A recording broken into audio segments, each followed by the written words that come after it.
Let's make some sticky clear slime first.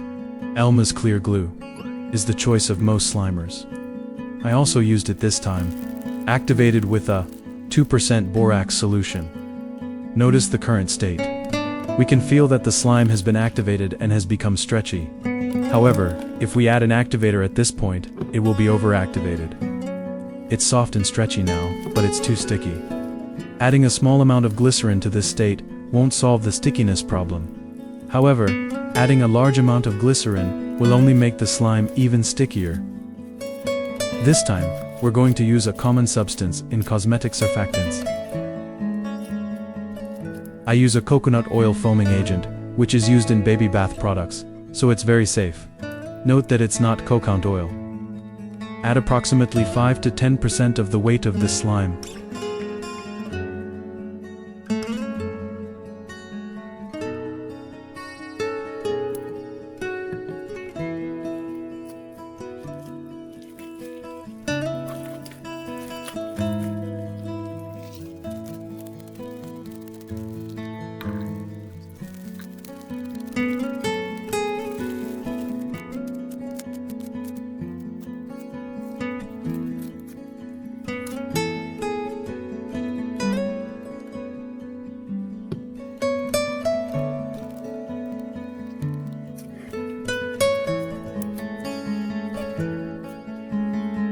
Now, the clear slime is no longer sticky, soft and easy to stretch.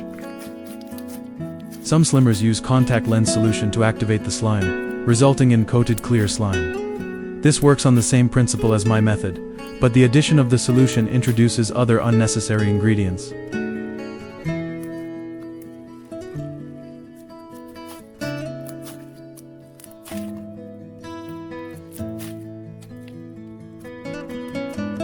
Record another stretching demonstration.